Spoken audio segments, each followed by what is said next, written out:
श्रावण की पूर्णिमा क्यों करा जाता है? पूर्णिमा का व्रत। पूर्णिमा का व्रत करने का कारण क्या है बताइए? आप इतने सालों से कर रही हो, कई माताएं कर रही होंगी पूर्णिमा का व्रत। एक समय फलाहार करती हैं, एक समय भोजन करती हैं। भोजन में खीर का होना जरूरी होता है पूर्णिमा के व्रत में। दूध की सामग्री होना जरूरी होती है पूर्णिमा के व्रत में। आप फलाहार करें अपनी जगह पर है, पर एक समय भोजन कर रहे हैं वो अपनी जगह पर। भोजन के साथ में मीठे के साथ थोड़ा दूध की सामग्री होना जरूरी होती है। और क्यों करते हैं पूर्णिमा का व्रत? किस लिए किया जाता है, क्यों करा जाता है? उसका व्याख्यान वर्णन शिव महापुराण के अंतर्गत स्कंद पुराण में लिखा गया। स्कंद पुराण में वर्णन किया है श्री वेद व्यास जी महाराज ने। कहा ये पूर्णिमा का व्रत इसलिए किया जाता है कि व्यक्ति का जब मन गलत भ्रम में जाने लगता है, मन जब गलत जगह पर जाने लगता है, तो ये मन को गलत जगह पर ले जाने वाला कौन होता है? तो कहा ये चंद्र होता है। व्यक्ति की राशि के अंतर्गत, व्यक्ति की पत्रिका के अंतर्गत, व्यक्ति की ग्रह दशा के अंतर्गत जब चंद्र बेकार चलता है तो व्यक्ति अच्छा करते करते भी बेकार करने लग जाता है।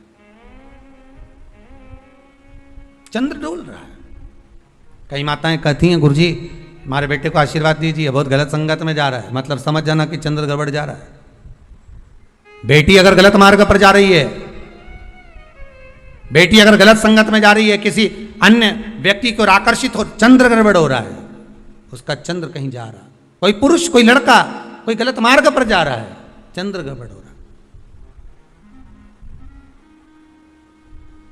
घर में जो क्लेश उत्पन्न होता है, घर में जो विवाद उत्पन्न होता है, उस विवाद को रोकने के लिए केवल चंद्र की ही, इसलिए तो पूर्णिमा घर की नारियां हमारे यहाँ हिंदू धर्म में यहां तक स्कंद पुराण में कह दिया कि पूर्णिमा के दिन अगर ये भगवान का व्रत रख लेगी, पूर्णिमा के दिन अगर ये खीर का प्रसाद बना लेगी, थोड़ा सा दूध की कोई सामग्री बना लेगी और भगवान को भोग लगा देगी, भले सत्यनारायण भगवान के भाव से बनाए, भले सत्यनारायण जी के निमित्तार्थ बना, पर अगर इसने सत्यनारायण भगवान के निमित्त से बना, पर पूर्णिमा के दिन अगर ये व्रत रखेगी, उपास रखेगी या कोई सामग्री बनाकर भगवान की पूजन कर लेगी, तो इसके घर में जो अशांति है वो शांति में बदल जाएगी। इसलिए कई घरों में आज भी सत्यनारायण भगवान की पूजन हर पूर्णिमा को करती है। माता किताब लेके बैठ जाती है, तुरंत तुरंत उन्हें ऑफिस जाना है, कहीं काम पे जाना, और तुरंत तुरंत उसने जल्दी जल्दी कलश रखा, कलश नहीं भी रखे तो भगवान की पूजन कर कुरा के ब्राह्मण देवता को बुला लेगी। ब्राह्मण नहीं आएंगे तो खुद कर लेगी, पर करती जरूर है।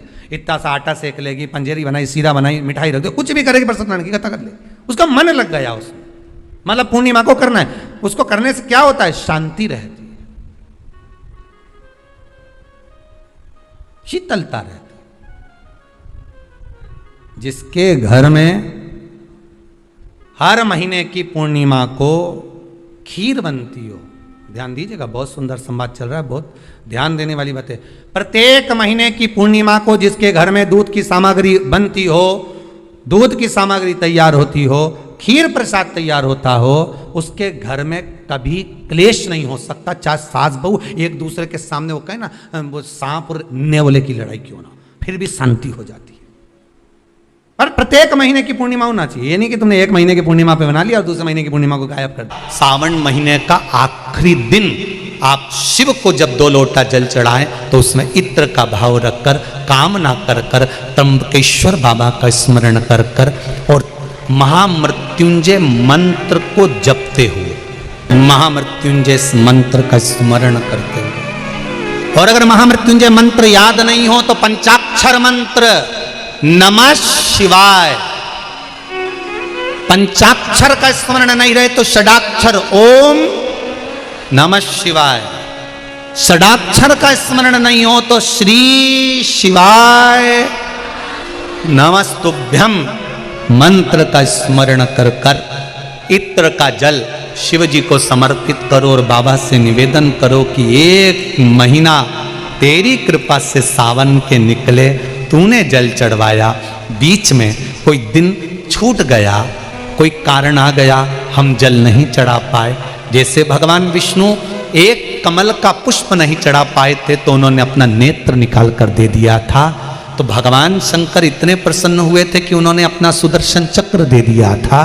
विष्णु भगवान ने नेत्र दिया, शंकर भगवान ने सुदर्शन दिया, तो भगवान शंकर से कहना, अगर बीच में कोई त्रुटि हो गई हो, सावन के महीने में कोई पूजा अधूरी रह गई हो, कोई त्रुटि हमसे हो गई हो और हम जल नहीं चढ़ा पाए हो, तो आखिरी दिन सावन के इत्र का जल चढ़ा देने से बाबा उस त्रुटि को समाप्त कर कर कामना पूर्ण कर दें। शिव संभाल वो मेरा शिव। हम फिर निवेदन करेंगे, आज की जो पूर्णिमा है, प्रयास करो भोलेनाथ जी को एक श्वेत चावल का दाना शंकर भगवान को समर्पित जरूर करो। और रात्रि के समय पर जब चंद्र पूर्ण आनंद के साथ में हो, और यदि कोई शरीर में बहुत ज़्यादा कोई रोग ग्रसित हो गया है, कोई चर्म रोग हो गया है, कोई शरीर में कोई भयंकर रोग हो गया है, तो छोटी सी बेलपत्र शंकर भगवान पर चढ़ी हुई चंद्रमा की रोशनी में चंद्रमौलेश्वर महादेव का नाम लेकर औषधि के रूप में उसको चबा चबा कर खा लो चंद्रमा की रोशनी में। उससे वो औषधि का काम करेगी और तुम्हारे रोगों को समाप्त करेगी। चंद्रमौलेश्वर महादेव का स्मरण। कौन से महादेव? चंद्रमौलेश्वर। और चंद्रमौलेश्वर महादेव की चंद्रमौलेश्वर शिव उपासना ये बहुत और आज तो सुंदर पूर्णिमा है, बाबा की बड़े आनंदमय स्वरूप है। चंद्र की रोशनी में आप लोग तो खीर खाते ही हो, पर साथ में एक बेलपत्र का प्रयोग भी जरूर कर कर देखो, वो आपकी जिंदगी में ना जाने कितने रोगों को समाप्त कर देगी, कितने रोग। पर वो बेलपत्र छोटी लेना, ज्यादा बड़ी बेलपत्र नहीं लेना, छोटी सी बेलपत्र लो, शिव पर चढ़ी हुई श्री शिवाय नमस्तुभ्यम बोलकर चंद्र पूर्णता में जब हो, रात्रि के समय पर एक बेलपत्र चंद्रमौलेश्वर महादेव का नाम लेकर उसको चबा चबा कर, जिसको खाने पर मुंह में छाले हो जाते हैं या छार छार हो जाता है तो उसको पीस लो, पीस कर बाहर बैठकर गोली लेकर उसको पानी से निगल जाओ, पर उसको खाओ औषधि के रूप में। कहते हैं पूर्णिमा की रात्रि की चंद्रमा की रोशनी एक ऐसी रोशनी होती है जिसमें जितनी औषधीय पौधे होते हैं उसमें एक बल उत्पन्न हो जाता है जो हमारे शरीर के सारे रोगों को समाप्त कर देता है। सारे आपके यहाँ खीर रखते हैं, हमारे यहाँ हम हमारे कुबेरेश्वर धाम पर बेलपत्र रखते हैं रात्रि के समय पर, और वही बेलपत्र जब कोई बहुत ज़्यादा तकलीफ में होता है तो वही बेलपत्र का चूड़ा बल सूख जाती है उसको दे देते हैं, भाई यही पाते रहो, औषधीय तत्व है। आप लोग छत पे खीर रखो, हम बेलपत्र रख देते हैं, अमृत इसमें, वो तो पहले से ही तो बेलपत्र और बलवान हो जावे और आनंदित हो, औषधि शिव तत्व है हमारा। भगवान शंकर की आराधना साधना अवश्य। पूर्णिमा का व्रत जो करते हो ना आप लोग, रखिए। अब पूर्णिमा के व्रत में आपने कई बार किताब पढ़ी होगी पूर्णिमा की, या आपने व्रत किया होगा, या पूर्णिमा का व्रत आप धारण करे होगे, तो उसमें पूजन कौन से भगवान की होती है? पूर्णिमा के व्रत में किस भगवान की पूजन होती है? तो कहा पूर्णिमा के व्रत में केले के खंभ लगाकर पूर्णिमा का जो अध्यापन होता है, पूर्णिमा की जो पूजन होती है, उस पूजन में शंकर और पार्वती की पूजन की जाती है, शिव और नारायण की पूजन करी जाती है, शंकर और पार्वती का स्मरण किया जाता है। किसकी पूजन होती है? शिव पार्वती। शंकर और पार्वती का पूजन क्यों करा जाता है पूर्णिमा के व्रत में? क्योंकि शिव और माता पार्वती ही केवल एक ऐसे हैं जिन्होंने अपूर्ण लक्ष्मी को भी पूर्ण बना दिया था। किसको पूर्ण बनाया है? लक्ष्मी। पूर्णिमा के दिन अगर आप शंकर भगवान को एक लोटा पानी अगर शिव को समर्पित कर रहे हो, श्वेत पुष्प को रखकर शंकर जी के ऊपर सफेद फूल को चढ़ाकर अगर एक लोटा जल भी, एक पात्र जल भी शंकर को समर्पित कर रहे हो, तो ये लक्ष्मी के लिए ही तो कर रहे हो। और कौन सी लक्ष्मी? पूर्ण लक्ष्मी। पूर्णिमा के कितने व्रत होते हैं?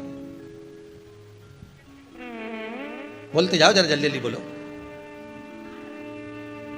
पूर्णिमा के नारियों को स्त्रियों को अखंड सौभाग्य के लिए जो नारी वैधव्य नहीं होना चाहती है उस नारी को पूर्णिमा के कितने व्रत करना चाहिए।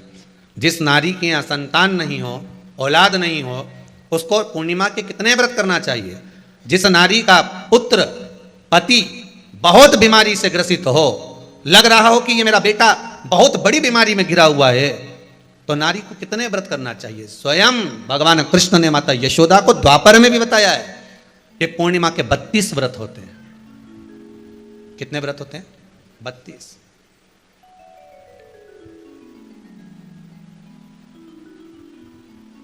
स्वयं भगवान कृष्ण यशोदा रानी को, माता यशोदा जी को भी बता रहे हैं 32 व्रत। अब आपको किसी ने बता दिया होगा कि 8 कर लो, 7 कर लो, 6 कर लो, 12 कर लो, इसलिए आपने बोला कि 12 कर लीजिए, 32 कर लीजिए। अरे यहां तो द्वापर की कथा भी कहती है। यशोदा जी ने एक बार भगवान कृष्ण को रोक कर कह दिया, ए कन्हैया रुको। कन्हैया बोले, बोलो मां क्या बात है। कन्हैया जरा रुकिए, इधर आओ जरा। भगवान कृष्ण आए। हाँ मां बोलिए। किस जगह का प्रसंग है ये? जिस समय पर राधा रानी कुरुक्षेत्र में नंद बाबा और यशोदा जी को लेकर कुरुक्षेत्र के कुंड में, ब्रह्म सरोवर में स्नान कराने के लिए लेकर जाती है, ग्रहण का समय पर। और जब भगवान कृष्ण उस कुरुक्षेत्र के उस सरोवर में स्नान करने आते हैं, तब यशोदा जी ने अपने लाला से प्रश्न किया है, पूछा है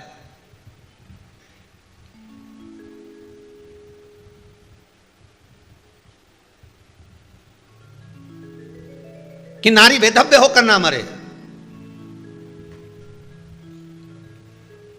उसका पति कोई रोग से ग्रसित ना हो, उसका पुत्र किसी रोग में ना पड़े। अरे भाई कितना सुंदर संवाद लिखा है। अगर किसी माता का पुत्र मान लो किसी नशे में डूबा हुआ है, कोई नशा कर रहा है और गलत नशा है, आपको लग रहा है कि ये नशे में डूबा हुआ है, आपको लग रहा है कि ये गलत जगह पर डूब गया है, आपको लग रहा है कि मदिरापान में, मांसाहार में या अधिक गांजा आदि का जो भी नशे होते हैं, जितने भी नशे, उसमें डूब चुका है। और माँ उसको समझा रही है, तू नशे में मत डूब, तू इस काम को मत कर, तू ये गलत कर्म मत कर। माँ उसको समझा कर हार गई। तो मेरा माताओं से निवेदन है, आप उसको समझाना बंद कर दो, एक काम करना प्रारंभ कर दीजिए। हमें जो शिव महापुराण के माध्यम से शास्त्र कर रहा है कि आप 32 पूर्णिमा के व्रत प्रारंभ कर दो। उसमें करना क्या है आपको? केवल जिस दिन व्रत रहे, रात्रि के समय पर कोई भी मीठा कुछ भी सामग्री आप चंद्र की रोशनी में, चंद्र को अर्घ देने के बाद, पूजन करने के बाद उसको रखो, और वही सामग्री जो नशा कर रहा है उसको पूर्णिमा के दूसरे दिन उसको खिलाओ। आप धीरे धीरे खिलाना चालू करेंगे, जिस नशे में वो डूबा हुआ है उस नशे से वो छूटना प्रारंभ हो जाएगा। 2 पूर्णिमा व्रत करके तो देखो, तीसरे में तुम्हें जरूरत ही नहीं पड़ेगी। धीरे धीरे आप रुक, वो छूटना प्रारंभ हो जाएगा। शिव महापुराण की कथा कहती है कि भगवान शंकर को रिझाने के लिए 2-3 चीजों का स्मरण रखें। पहला, शिव को रिझाने के लिए आडंबर से दूर रहें।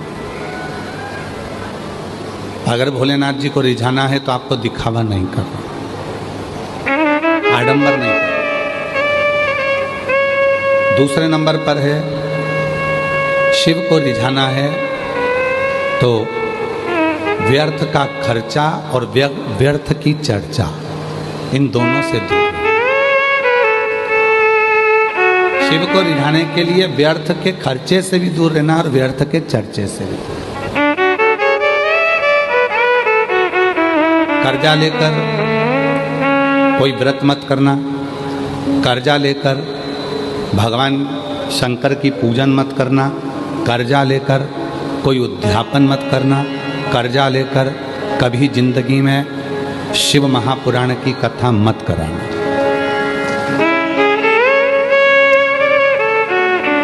कर्जा लेकर ना तो शिव पुराण की कथा कराइए, ना शिव पूजन करिए, ना साधना। कितना सुंदर कहा है। शिव महापुराण की कथा कहती है, भगवान शंकर का चरित्र कहता है, शिव तत्व कहता है, शिव पुराण कहता है। ध्यान से सुनना। तुम्हारी पूजन की थाली लेकर तुम शिवजी के मंदिर में गए हो,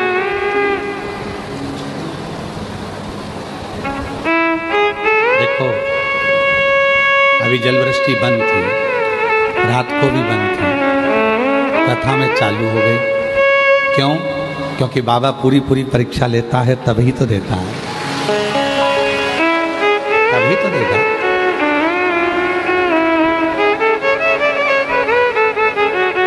जिस पानी के लिए कई प्रदेश तरस रहे हैं, मेरे भोले बाबा ने ऐसी कृपा करी है कि जिस दिन 17 तारीख से कथा चालू हुई है, आज 23 तारीख तक एक दिन भी ऐसा नहीं गया जिस दिन बाबा ने पानी ना बरसा। कथा रोज पानी गिरा प्रतिदिन, और प्रतिदिन बाबा की कथा चली।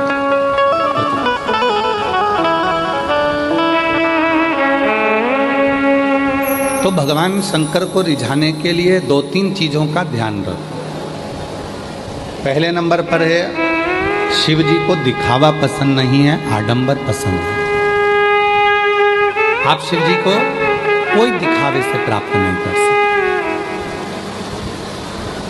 शंकर भगवान को दिखावा प्रिय नहीं है। और दूसरे नंबर पर है, शिव की पूजन में, शंकर भगवान के व्रत में, शिव की साधना में, शिव के उद्यापन में, या शिव महापुराण के लिए कर्जा लेकर कभी शिव पुराण की कथा मत करवाओ, कभी उद्यापन मत करो, कभी अनुष्ठान मत करो। कर्जा लो।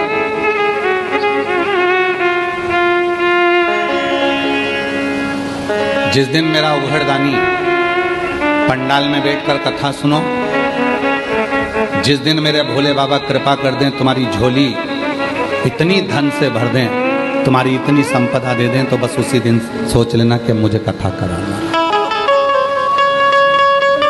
कर्जा लेकर नहीं, भैया देना जरा, मेरे को कथा करा रहा हूं। किसकी कथा करा रहे हो? सियोर वाले बाबा की कथा। हो देव जरा भाई, 25 लाख रुपए कर्जे में दे दे, मेरे को कथा कराना है। कौन ने बोला कि कर्जा कर कर कथा करो? और कौन बोलता है कि कर्जा लेकर कथा करो? ना। जिस दिन मेरा डमरू वाला, जिसका नाम कुबेरेश्वर महादेव है, जिस दिन वो तुम्हारी झोली कुबेर के भंडारे से भर दे, उस दिन तुम कथा करो।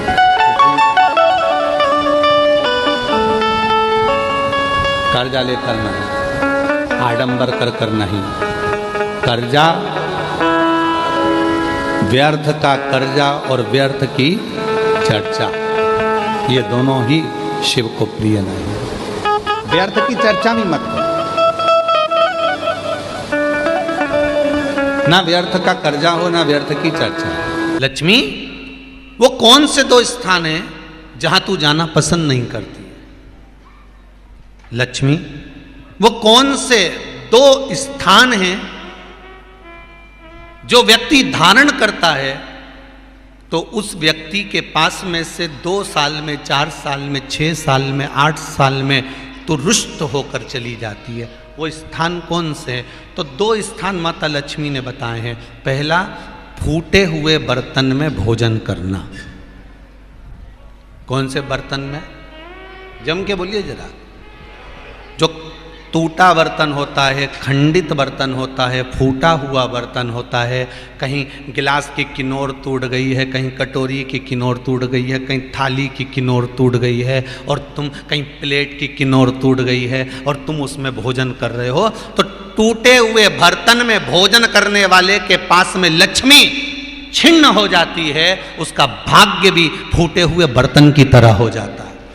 ये लक्ष्मी का। और दूसरा,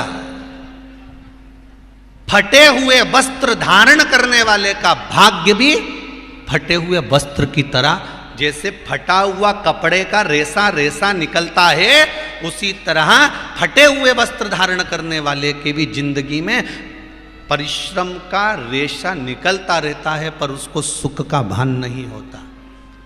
आज के जमाने में ये फटे हुए कपड़ों का फैशन आ गया, ये बड़ा दुख की घड़ी है।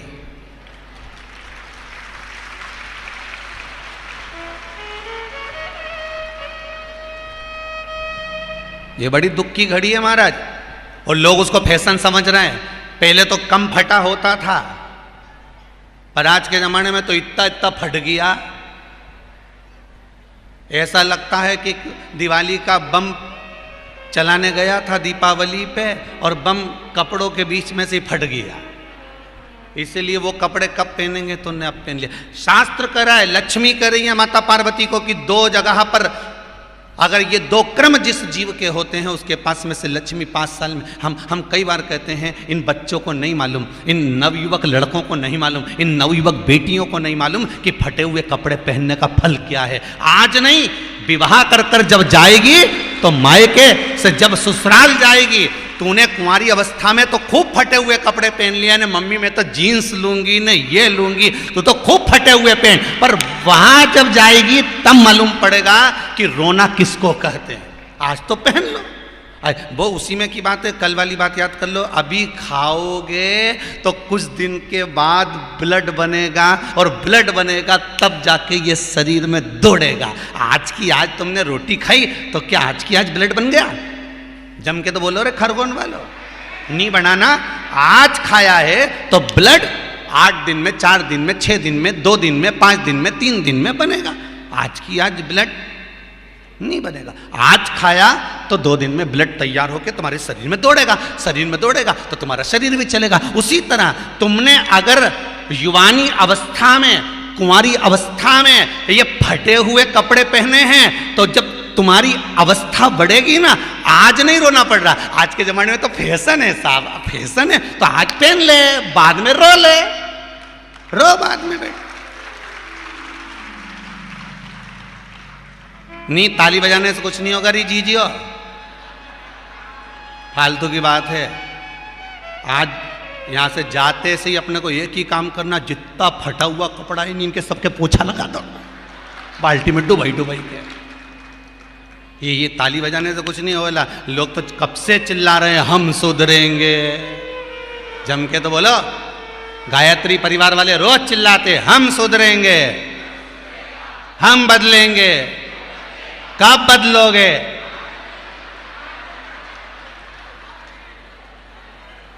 जबरदस्ती का चिल्लाता फिरो हम बदलेंगे, हम बदलेंगे। काहे के बदले? तुमसे ज्यादा तो मेहंदी बदल गई, यहां थी।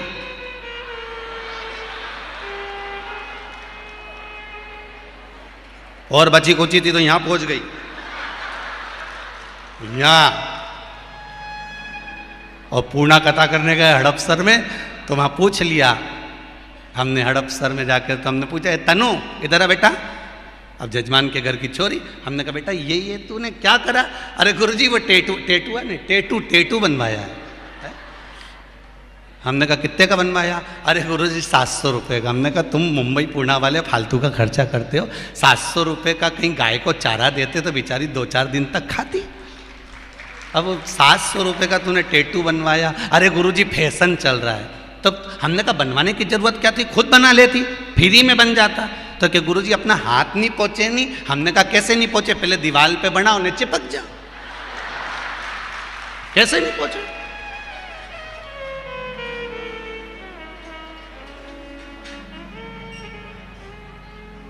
हम सुधरेंगे। अच्छे से तो अब तो तुम एक बार भी नहीं बोले। डाउन। हम सुधरेंगे, हम बदलेंगे। बस तो फिर आज बिल्कुल एकदम कि अब कुछ भी हो जाए, ये कितनी भी महंगी जीन्स हो पर फटी हुई नहीं पहनने दूंगी तो नहीं पहनने दूंगी, चाहे कुछ भी हो जाए। हम इतने अच्छे घर के लोग और ये फटा हुआ कपड़ा पहनेंगे? ये नंग से फट रही। और गजब की तो गजब की, अभी दिवाली पे फैशन देखा, एक का तो पूरा पांव गायब हो गया, एक ही था। राम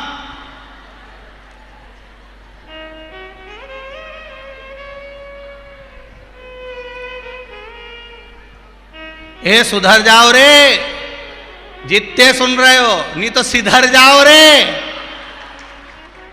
सुधरना जरूरी है।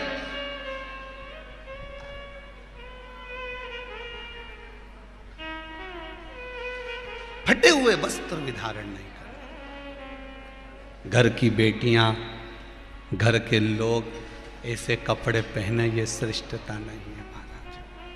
थोड़ा सुधार। कहा शरीर को भोगना था, फिर मनुष्य क्यों ये जीव आत्मा क्यों भोग रहे? क्योंकि जीवात्मा मरती नहीं। इसको जब भुगताया जाता है तो ये भोगती रहती है, तड़पती है, चिल्लाती है, अब नहीं करूंगी गलती, क्षमा कर दो मुझको।